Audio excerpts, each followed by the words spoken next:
श्रद्धेय स्वर्गीय नेताजी मुलायम सिंह यादव जी के समाधि स्थल सतई से उत्तर प्रदेश का कार्यक्रम शुरू हुआ है, जो लगातार 17 फरवरी 2024 तक चलेगा। ये 18 महीने का कार्यक्रम है। 9 महीने कंप्लीट हो चुके हैं, 9 महीने अभी और चलना है यूपी के अंदर। हमारा प्रयास है कि इस समय के बीच में 17 फरवरी से पहले उत्तर प्रदेश के तमाम जिलों में अधिक से अधिक गांव में जो ओबीसी के गांव हैं, एससी के गांव हैं, उनमें पहुंच करके समाज के बीच में अपनी बात को रखा जाए और मैसेज उनको दिया जाए, उनको समझाया जाए, बताया जाए कि किस तरीके से आपके लगातार अधिकारों को छीना जा रहा है, आरक्षण को खत्म किया जा रहा है। और जो महत्वपूर्ण मांग है जातिवाद जनगणना की, एक लंबी लड़ाई है, काफी समय से चल रही है। उस मांग की सिफारिश काका कालेलकर कमीशन जब बना तो काका कालेलकर आयोग ने भी की, मंडल आयोग बना, मंडल आयोग ने भी कहा कि जातियों की गिनती करवाई जाए। अगर सभी को वास्तविक हक देना है, न्याय देना है, न्याय का बंटवारा करना है तो जातियों की गिनती जरूरी है। ऐसा भी नहीं है कि जातियों की गिनती नहीं होती है। 1882 से जाति जनगणना शुरू हुई, 1931 तक लास्ट जाति जनगणना हुई जिसमें सभी को गिना गया। 41 में भी हुई थी, द्वितीय विश्व युद्ध के चलते आंकड़े जो है सटीक नहीं लिए जा सके थे, इसलिए 31 की जो जनगणना है उसको वैलिड माना जाता है। 41 को खारिज कर दिया गया। उसी 31 की जनगणना के आधार पर आज भी योजनाएं बनती है देश के अंदर। 1931 के बाद 41 और 41 के बाद जब 51 में जनगणना होनी थी तब तक देश आजाद हो गया, या यूं कहें कि सत्ता का ट्रांसफर हो गया। सत्ता अंग्रेजों से निकल करके नेहरू जी के हाथ में आ गई। नेहरू जी प्रधानमंत्री बने तो नेहरू जी ने पहला निर्णय यह किया कि हम जातियों की गिनती नहीं करेंगे क्योंकि आधुनिक भारत बनाना है।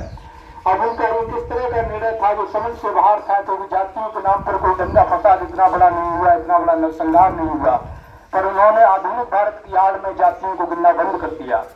धर्म को गिना, भाषा को गिना, जबकि धर्म और भाषा के नाम पर भयंकर नरसंहार हुआ है। देश का बंटवारा हुआ है, राज्यों का बंटवारा हुआ है। और तो और आपने देखा होगा, सुना होगा या पढ़ा होगा कि उस समय जब देश आजाद हुआ था तो धर्म के नाम पर जिस तरीके से कत्लेआम हुआ था, ट्रेनें भर की लाशें इधर से उधर आई थी, गई थी, ये हमने पढ़ा है, देखा तो नहीं है। फिर भी धर्म को गिना जाता है, भाषा को गिना जाता है, पर जाति को नहीं गिना जाता है। ऐसा भी नहीं कि पूरी तरीके से जातियों को नहीं गिना जाता है। शेड्यूल कास्ट और शेड्यूल ट्राइब्स की सेंसस होती है, जाति जनगणना होती है। जनगणना होती है हर 10 साल में, पर जातियों की गिनती नहीं होती है, अगड़ों और पिछड़ों की। देश में दरअसल जो वास्तविक लड़ाई है, जो तमाम नैरेटिव सेट किए गए हैं, हिंदू मुस्लिम मंदिर मस्जिद, ये एक फेक नैरेटिव है जो वास्तव में जो वंचित समाज है, पिछड़ा समाज है, कमेरा समाज है, किसान समाज है, शोषित समाज है, इसको मुद्दों से भटकाने के लिए, इसको अपने हक अधिकार की आवाज से विमुख करने के लिए तमाम तरह के षड्यंत्र लोगों ने रचे हुए हैं। देश की जो असली लड़ाई है वो अगड़ों और पिछड़ों के बीच में संसाधनों के बंटवारे की लड़ाई है, नौकरियों के बंटवारे की लड़ाई है, सत्ता के बंटवारे की लड़ाई है, जमीनों के बंटवारे की लड़ाई है, संपत्ति के बंटवारे की लड़ाई है, धार्मिक सत्ता और राजनीतिक सत्ता के बंटवारे की लड़ाई है। इस पूरे लड़ाई से हमको विमुख करने के लिए, हमारा ध्यान भटकाने के लिए तमाम तरह के मंदिर मस्जिद, धर्म, हिंदू मुसलमान जैसे तमाम तरह के नैरेटिव हर रोज खड़े किए जाते हैं। जब मंडल कमीशन उस समय लागू हुआ था, उस समय भी मंडल के खिलाफ में कमंडल का आंदोलन शुरू हुआ था और लाल कृष्ण अडवाणी जी उस समय कमंडल रथ लेकर के निकले हुए थे, जिसको लालू जी ने बिहार में रोका था। आपको पता होगा उस समय भी भयंकर दंगे हुए थे। उसके बाद बाबरी मस्जिद आया और तमाम तरह के षड्यंत्र किए गए। और यही नहीं, इन लोगों को लगा कि ऐसे हम इनको नहीं रोक पाएंगे क्योंकि अब 27% का जिन जो है वो बाहर आ ही गया है, तो ये वापस बोतल में नहीं जाने वाला है, ये लगातार आगे बढ़ेगा। तो इन्होंने पहला काम ये किया कि एजुकेशन का निजीकरण कर दिया, शिक्षा को प्राइवेट कर दिया, निजी हाथों में सौंप दिया। आज जब एजुकेशन निजी हो गई है तो आज के दौर में आप देखेंगे कि प्राइवेट स्कूल में, कॉन्वेंट स्कूल में एक बच्चे के एडमिशन की फीस 5 से 10 हजार लग रही है। महीने की जो फीस है वो 1000 से 2000, 5000, 10,000 जैसा स्कूल है। आज के समय में हम लोगों की इतनी क्षमता नहीं है कि अपने बच्चों को प्राइवेट स्कूल में पढ़ा सकें। 1000-2000 रुपये महीने फीस दो, उसके बाद कोचिंग भी लगाओ, और स्कूल से जो 500 रुपये की किताबें हैं वो 15,000 में खरीदो, 200 रुपये का पेंट शर्ट 2000 में खरीदो। पूरा निजीकरण कर दिया है। क्यों? क्योंकि हम पढ़ ना सकें। अगर हम पढ़ नहीं पाएंगे तो आरक्षण का कोई मायने नहीं रह जाएगा। उनको उससे भी संतोष नहीं मिला तो उन्होंने 93 में क्रीमिलेयर लाया और कॉलेजियम लाया। क्रीमिलेयर इससे पहले लाया क्योंकि जो संपन्न ओबीसी है वो इस आंदोलन में अपनी सहयोग न करे, सहायता न दे, इसलिए उन्होंने क्रीमिलेयर लाया और कहा कि भाई जो 8 लाख से ऊपर वाला, उस समय 1 लाख की सीमा रखी थी, आज 8 लाख हो गई, कहीं 6 लाख है, कहीं 5 लाख है।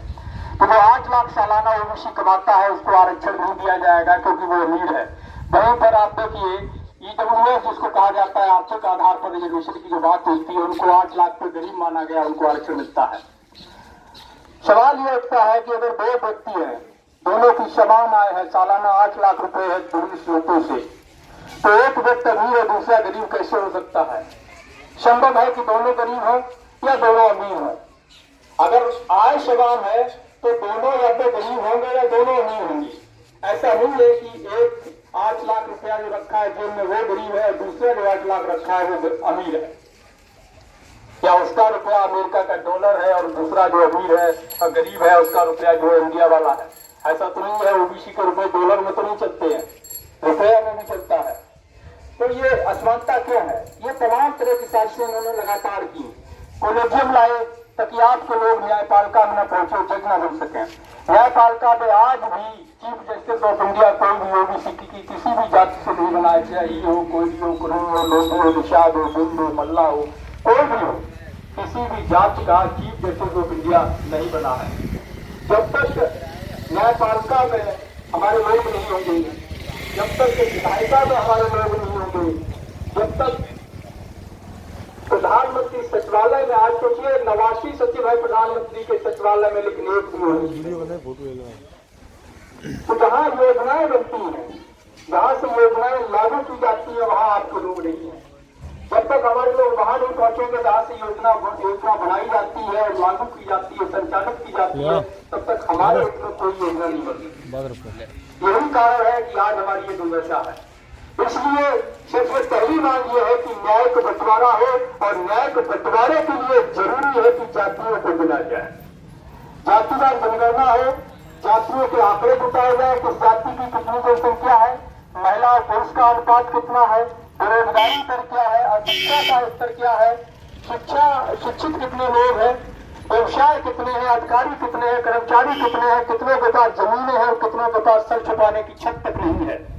ये सारे आंकड़े लिए जाएं और फिर उन आंकड़ों के आधार पर जिस जाति की जितनी जनसंख्या है उस जनसंख्या के हिसाब से देश की जो व्यवस्था है, जो न्यायपालिका है, कार्यपालिका है, मीडिया है, नौकरियां हैं, जमीनें हैं, संपत्ति है, उसका बंटवारा किया जाए।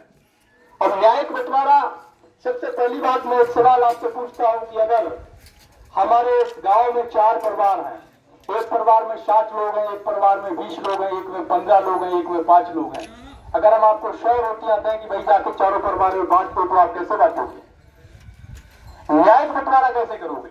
एक तो ये हो गया कि हमारे 4 बेटों की जमीन बराबर बांट दी, लेकिन यहाँ बेटों का सवाल नहीं है, यहाँ न्यायिक बंटवारे का सवाल है देश के अंदर।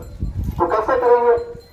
ऐसा तो नहीं कि 25-25 बेटियां दे देंगे, ऐसा नहीं करेंगे। जनसंख्या के साथ देंगे। क्यों? क्योंकि सभी को एक मिल जाए, सभी का पेट भर जाए, यही करेंगे। अगर सभी को 25-25 दे देंगे तो 5 वाला फेंकेगा और 7 वाला भूखा मरेगा। देश में यही हो रहा है, देश में यही हो रहा है। जिनकी मुट्ठी में आबादी है इस देश के अंदर, उनको 90% संसाधनों पर उनका कब्जा है, जमीनों पर उनका कब्जा है, नौकरियों पर उनका कब्जा है। हमारे ओबीसी के लोग और विशेष रूप से हमारे अपने समाज के लोग, कुछ लोग चपरासी हो गए, कुछ पुलिस में सिपाही हो गए और कुछ फौज में सिपाही हो गए, तो हमें लगता है कि अब हमें आवश्यकता नहीं है। लेकिन क्या मैं पूछता हूं कि जो लोग हमारे चपरासी या सिपाही बने हैं, क्या वो आपका कोई काम करवा सकते हैं? क्या वो आपकी कोई मदद कर पाएंगे? अगर एक सामने उसका सीनियर बैठा हो तो उसकी हिम्मत है ये कहने की कि ये हमारे भाई हैं, उनकी मदद करिए, उन्होंने गलत नहीं किया है। वो अगर गलत केस में भी आपको एसएचओ फंसा देगा तो आपके समाज का, आपके घर का, खुद का जो भाई बेटा सिपाही होगा वो भी मदद नहीं कर पाएगा। इसलिए हमें चपरासी और सिपाही की जरूरत नहीं है, हमें जरूरत वहां बैठने की है जहां से हम हुक्म दे सकें, जहां हमारे हाथ में पावर हो। और पावर किसके पास में है? कुछ जातियों के हाथ में, जो अपने आप को श्रेष्ठ करती हैं। तो इसलिए जाति जनगणना का ये सवाल बहुत महत्वपूर्ण हो जाता है आज के दौर में, जब देश में लगातार असमानता बढ़ती जा रही है, लगातार जो है कुछ लोग अवैध कब्जा लगातार करते जा रहे हैं, लगातार इस देश में जब ओबीसी के जातियों के अंदर आपसी दंगे भड़काए जा रहे हैं कि ओबीसी की नौकरियां यादव खा गया या कुर्मी खा गया या लोधी खा गया या कोई अन्य जाति का खा गया, इस तरह का बोल करके जब दंगे लगाए जाते हैं तो उन दंगों को, नफरतों को भी शांत करने के लिए जरूरी है कि आंकड़े सामने रखे जाए। आंकड़े जब सामने होंगे तो पता चल जाएगा कि भाई ये हीर खाया भी है या वैसे ही बदनाम हो रहा है। अगर हमारी आबादी देश में 10% है, मान के चलते हैं, क्लियर तो नहीं कह सकते, आंकड़ा नहीं है, हम मानते हैं कि 100 में 10 अगर हम हैं तो 100 में 10 नौकरियां हमारी होनी चाहिए, लेकिन हमें 7 मिली है, फिर भी ये कहा जा रहा है कि यही सब खा गया। तो वो कैसे खा गए? अभी तो हमारी 3 बाकी है, वो तो दिलाओ पहले। फिर 3 वो मिलने के बाद जब 10 की जगह हम 11 ले लेंगे तब आप कहोगे यही खा गया। अभी तो हमें हमारा ही नहीं मिल रहा है। ये सबके साथ है, ईद के साथ नहीं। जितनी ओबीसी की जातियां हैं, अलग अलग जहां जिनकी जनसंख्या ज्यादा है या यादवों की संख्या ज्यादा है तो यादवों के खिलाफ गैर यादवों को भड़का देते हैं। जहां गुर्जरों की ज्यादा होगी, जाटों की ज्यादा होगी, पटेलों की होगी, लोधियों की होगी, वहां उनके खिलाफ गैर जो जातियां हैं उनको भड़का देंगे। ये सब खा गए आपका। तो इस दंगे को भी, इस नफरत को भी, इस मनमुटाव को भी, गलत फहमी को भी दूर करने के लिए जरूरी है कि आंकड़े पटल पर रखे जाए और जनसंख्या के अनुपात में बंटवारा हो, न्यायिक बंटवारा किया जाए, ताकि इस देश में हर एक नागरिक को समान अधिकार मिले, समान शिक्षा मिले, समान अवसर मिले, ताकि वो राष्ट्र निर्माण में अपना योगदान दे सके। तो मैं अंत में एक सवाल आपसे पूछूंगा कि क्या जातिवाद जनगणना होनी चाहिए या नहीं होनी चाहिए? जिसकी जितनी संख्या है उसको उतना हक मिलना चाहिए या नहीं मिलना चाहिए? न्यायिक बंटवारा, और संविधान भी यही कहता है, हमारा संविधान भी ये कहता है कि सभी को समान प्रतिनिधित्व मिलना चाहिए। मतलब जिसका जितना बनता है, हक है, जनसंख्या है, उस हिसाब से प्रतिनिधित्व मिले, लेकिन संविधान लागू जब हो पूरी तरीके से तब मिले। तो बाबा साहब अम्बेडकर ने कहा था कि संविधान कितना भी अच्छा हो, अगर चलाने वाले लोग गलत होंगे, सत्ता में बैठे लोग गलत होंगे, गलत लोगों के हाथ में संविधान पड़ जाएगा तो संविधान का कोई मूल नहीं रह जाएगा। आज वही है, क्योंकि सत्ता में वो लोग बैठे हुए हैं जिनकी मानवता मर गई है, जिनकी इंसानियत मर गई है, जो पीढ़ी दर पीढ़ी लगातार छल कपट बेईमानी का खाते आए हैं। कभी ईश्वर के नाम पर खाया है, कभी धर्म के नाम पर खाया है, कभी जाति के नाम पर खाया है, कभी राज सत्ता को जरिए, उसके राजदंड के जरिए भयभीत करके लोगों को खाया है, तो कभी लूट के लोगों को खाया है। तो वो जो उनके अंदर लगातार जो ब्लड उनका जो है बेईमानी वाला, वो शुद्ध नहीं हो सकता, उसके लिए लड़ना पड़ेगा। 17 फरवरी 2024 से हम लोग स्थायी आंदोलन की शुरुआत करेंगे और उसके लिए हम अपील करेंगे कि इस गांव से जो जागरूक लोग हैं, लड़ाई समाज की है, हमारे कुछ साथी अगर वहां जाकर बैठ भी जाएंगे तो लड़ाई जीत नहीं सकते, क्योंकि आप देख रहे हो कि जब अंतर्राष्ट्रीय ख्याति प्राप्त जो पहलवान हैं वो FIR लिखवाने के लिए महीनों से आंदोलन कर रहे हैं, तो यहाँ तो आपके हक अधिकार का मामला है, यहाँ तो आपके हक अधिकार का मामला है, सरकार आसानी से नहीं सुनेगी।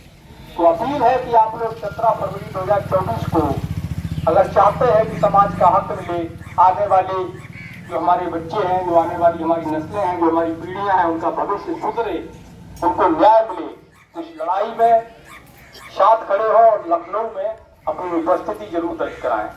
आपने समय दिया, सुना, उसके लिए आपका आभार। जय भीम, जय संविधान, जय जोहार, जय मंडल।